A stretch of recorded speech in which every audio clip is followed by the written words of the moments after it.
అందరికీ నమస్కారం అండి. తెలుగు చిత్ర పరిశ్రమకు, తమిళ చిత్ర పరిశ్రమకు మధ్యన కొన్ని తేడాలు ఉంటాయి. మరీ ముఖ్యంగా కొన్ని విషయాలలో చాలా తేడాలు కనిపిస్తాయి.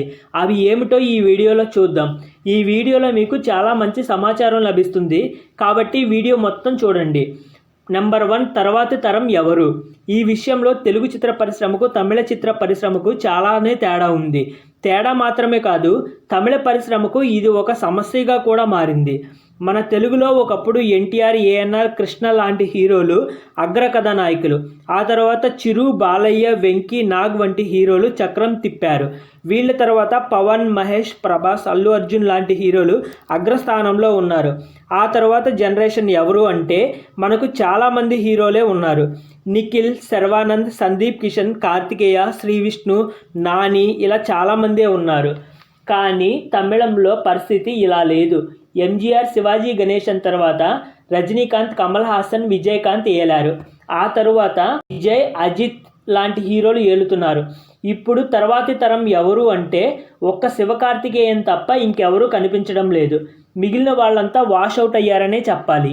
నెంబర్ 2, నటీనటుల మధ్య సఖ్యత. తెలుగు సినిమాలు చిత్రీకరణ జరిగేటప్పుడు షార్ట్ గ్యాప్లో హీరోలు, సహాయ నటులు అందరూ కలిసి సరదాగా మాట్లాడుకుంటారు. వాళ్ళ మధ్య వాతావరణం చాలా ఆహ్లాదకరంగా ఉంటుంది. మన తెలుగు చిత్ర పరిశ్రమ యొక్క బలం కూడా ఇదే. నటీనటుల మధ్య మంచి స్నేహం ఉంటుంది. పనిచేసే చోట కులం, మతం, ప్రాంతీయ భావం, చిన్న పెద్ద, నీ రెమ్యునరేషన్ ఎంత, నా రెమ్యునరేషన్ ఎంత, సినిమాలో నీ పాత్ర నిడివి పెద్దదా, నా పాత్ర నిడివి పెద్దదా అనే తేడాలు ఉండవు. అందరూ కలిసి ఉంటారు, సరదాగా మాట్లాడుకుంటారు. కానీ తమిళ చిత్ర పరిశ్రమలో నటీనటుల మధ్య ఇంత ఐకమత్యం ఉండదు. నీకెలా తెలుసురా అని మీరు నన్ను అడగొచ్చు. నేను తమిళ చిత్ర పరిశ్రమలో ఆర్ట్ డిపార్ట్మెంట్లో కొంతకాలం పనిచేశాను కాబట్టే చెప్తున్నాను. నేను స్వయంగా చూశాను కాబట్టే చెప్తున్నాను. షార్ట్ గ్యాప్లో తమిళోళ్ళు అందరూ ఒకే చోట కూర్చుంటారు. కానీ ఎడమొహం పెడమొహం వేసుకుని ఉంటారు. ఒకళ్ళతో ఒకళ్ళు మాట్లాడుకోరు. ఒక్కళ్ళ మొహంలో కూడా నవ్వు అనేది ఉండదు. అందరూ మబ్బు మొహాలు వేసుకుని కూర్చుంటారనమాట. నెంబర్ 3, భాష. తమిళ సినిమాల్లో అక్కడక్కడ తెలుగు మాటలు వినిపిస్తుంటాయి. అక్కడ చూడు, ఇప్పుడు చూడు, తమ్ముడు బిడి ఉందా, జరగండి జరగండి, బాగున్నారా ఇలాంటి మాటలు మనం తరచుగా తమిళ సినిమాల్లో చూడొచ్చు. బహుశా చెన్నైలో తెలుగు నేపథ్యం ఎక్కువగా ఉండడం వలనో, లేకపోతే మన తెలుగువారు తమిళ సినిమాల్లో ఎక్కువగా పెట్టుబడులు పెట్టడం వలనో కానీ మన తెలుగు మాటలు తరచుగా వినిపిస్తుంటాయి. కానీ మన తెలుగు సినిమాల్లో తమిళ మాటలు వినిపించవు. ఒకవేళ కథ హైదరాబాద్ నేపథ్యంలో ఉంటే హిందీ మాటలు వినిపిస్తుంటాయి మన తెలుగు సినిమాలు. Number 4, Brahminism. తమిళ సినిమాల్లో పని కట్టుకుని బ్రాహ్మణిజానికి వ్యతిరేకంగా సినిమాలు తీస్తారు. పని కట్టుకుని బ్రాహ్మణులను కించపరిచే విధంగా సినిమాలు తీస్తారు. ఇదే విషయాన్ని నటీమణి కస్తూరి గారు బ్రాహ్మణ సమ్మేళన సభలో ప్రస్తావించారు. ఆమె ఏమన్నారంటే, పన్నీయం పెరుమాళ్ అనే ఒక సినిమా ఒకటి వచ్చింది. ఆ సినిమా అణగారిన వర్గాల గురించి, వారి కష్టాల గురించి తీసిన సినిమా అన్నమాట.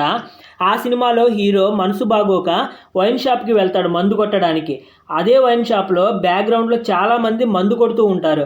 అందులో ఒక వ్యక్తి మాత్రం పంచె మాత్రమే కట్టుకుని ఉంటాడు, చొక్కా వేసుకుని ఉండడు, చాలా స్పష్టంగా జంధ్యం ధరించి ఉంటాడు. ఈ విషయాన్ని మనం గమనించవచ్చు. ఆ వ్యక్తి చాలా స్పష్టంగా జంధ్యం ధరించి ఉండడం మనం గమనించవచ్చు. అంటే ఒక అర్చకుడు మందు కొడుతున్నట్లుగా చూపించారు. అదే వైన్ షాప్లో చాలామంది మందు కొడుతూ ఉంటారు కదా, అందులో ఒక చర్చి ఫాదర్ని కానీ మసీదు ఇమామ్ని కానీ మందు కొడుతున్నట్లుగా ఎక్కడా చూపించరు. ఈ విషయాన్ని కస్తూరి గారే చెప్పారు. కస్తూరి గారు మరో విషయాన్ని కూడా చెప్పారు.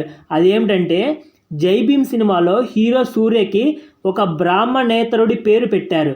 కానీ నిజ జీవితంలో ఆ పాత్ర ఒక బ్రాహ్మణుడి. అంటే ఒక బ్రాహ్మణ కులానికి చెందిన లాయరు దళితులకు అన్యాయం జరిగితే ఆ అన్యాయానికి వ్యతిరేకంగా కోర్టులో పోరాడి వాళ్ళకి న్యాయం జరిగేలా చేశాడంట.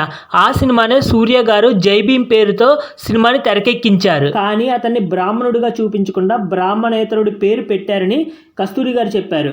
ఆ విలన్ని బ్రాహ్మణుడిగా చూపిస్తున్నారు కానీ హీరోని మాత్రం బ్రాహ్మణుడిగా చూపించడానికి ఇష్టపడట్లేదు తమిళ సినిమాలో అని కస్తూరి గారు చెప్పారనమాట.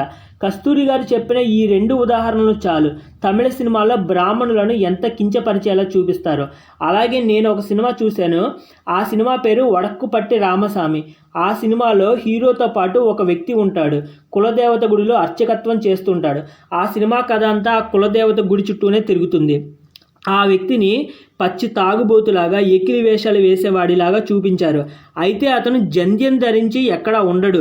బహుశా ఆ సినిమా నిర్మాతలు మన తెలుగు వాళ్ళు కాబట్టి ఆ వ్యక్తి జంధ్యం ధరించడానికి ఒప్పుకొని ఉండరు. ఆ వ్యక్తి జంధ్యం మాత్రమే ధరించడు.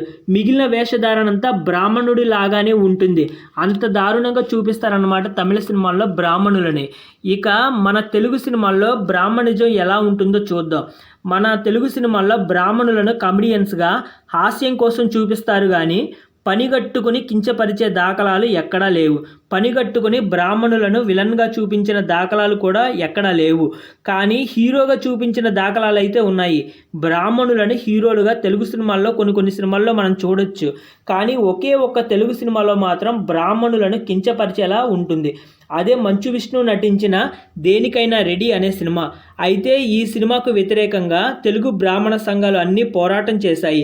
మంచు విష్ణుకి, మంచు మోహన్ బాబుకి వ్యతిరేకంగా పోరాటం చేసి వాళ్ళను కోర్టుల మెట్లు ఎక్కించారు. కానీ తమిళ బ్రాహ్మణులలో ఈ విధంగా పోరాటం చేసే పరిస్థితులు లేవు. ఒకవేళ వాళ్ళు పోరాటం చేసినా మీడియా మద్దతు ఇవ్వదు, ప్రభుత్వము మద్దతు ఇవ్వదు. ఈ బ్రాహ్మణ వ్యతిరేకత అనేది ఒక్క తమిళ సినిమాలోనే కాదు, తమిళ సోషల్ మీడియాలో కూడా చాలా దారుణంగా ఉంది. మన తెలుగు యువతలో తెలుగు సోషల్ మీడియాలో చాగంటి గారి ప్రవచనాలు, గరికపాటి గారి ప్రవచనాలు ఎంత ప్రాచుర్యం చెందాయో మనందరికీ తెలిసిందే. ఆ విషయాన్ని ప్రత్యేకంగా చెప్పనవసరం లేదు. చివరికి క్రైస్తవులు, ముస్లింలు కూడా వీళ్ళ ప్రవచనాలను వినే పురాణాల గురించి తెలుసుకుంటున్నారు. ఈ విషయం చాలామంది బయట చెప్పుకుంటారనమాట. చివరికి నాస్తికులుగా చలామణి అవుతున్న బైరి నరేష్, రేంజర్ల రాజేష్ లాంటి వాళ్ళు కూడా చాగంటి గారిని, గరికపాటి గారిని విమర్శించిన దాఖలాలు ఎక్కడా ఉండవు. ఆ విధంగా చాగంటి గారి ప్రవచనాలు, గరికపాటి గారి ప్రవచనాలు యువతలో చొచ్చుకుపోయాయన్నమాట. యువత అంతా వాళ్ళని అనుసరిస్తున్నారు. ఈ విషయం మనం ఒప్పుకునే తీరాలి. కానీ తమిళంలో ఈ విధంగా ప్రవచనాలు చెబుతూ ప్రాచుర్యం పొందిన వాళ్ళు ఎవ్వరూ లేరు. ఒకవేళ ఎవరైనా ప్రవచనాలు చెబితే ఆ వీడియోని ఇష్టం వచ్చినట్లుగా ఎడిట్ చేసి కులాహంకారమని, మత అహంకారమని నిందలు వేసి విశ్లేషిస్తూ వీడియోలు చేస్తారనమాట. తమిళ సినిమాలో కానీ తమిళ సోషల్ మీడియాలో కానీ ఇంత బ్రాహ్మణ వ్యతిరేకత ఉంది. ఓకే ఫ్రెండ్స్, ఇప్పుడు నేను బ్రాహ్మణిజం అనేది తెలుగు సినిమాలో ఎలా ఉంటుంది, తమిళ సినిమాలో ఎలా ఉంటుంది అని మాత్రమే వివరించాను. అసలు తమిళ సినిమాల్లో, తమిళ సోషల్ మీడియాలో ఇంత బ్రాహ్మణ వ్యతిరేకత ఎందుకు ఉంది అని మీరు తెలుసుకోవాలనుకుంటే కామెంట్స్ ద్వారా అడగండి. దాని గురించి కూడా సమాచారం సేకరించి మరొక వీడియో చేస్తాను. ఎందుకంటే నా దగ్గర కొంచెం సమాచారం మాత్రమే ఉంది, ఇంకా చాలా సమాచారాన్ని సేకరించాల్సి ఉంది. కావాలంటే చెన్నైలో బ్రాహ్మణులను అడిగి కూడా తెలుసుకుని మరొక వీడియో చేస్తాను. మీకు ఆ వీడియో కావాలంటే కామెంట్స్ ద్వారా నన్ను అడగండి. అలాగే తెలుగు సినిమాకి మరియు తమిళ సినిమాకి ఇంకా ఏమైనా తేడాలు ఉంటాయో మీకు ఏమైనా తెలిస్తే కామెంట్స్ ద్వారా చెప్పండి. ఇంకా మరింత సమాచారం సేకరించి ఈ వీడియోకి పార్ట్ 2 కూడా చేస్తాను. నా వివరణ నచ్చినట్లయితే వీడియోని లైక్ చేసి, షేర్ చేసి మీ అభిప్రాయాన్ని కామెంట్స్ ద్వారా తెలియజేయండి. అలాగే కిన్నెర సాని యూట్యూబ్ ఛానల్ని సబ్స్క్రైబ్ చేయడం మర్చిపోకండి. ధన్యవాదాలు. Thank you.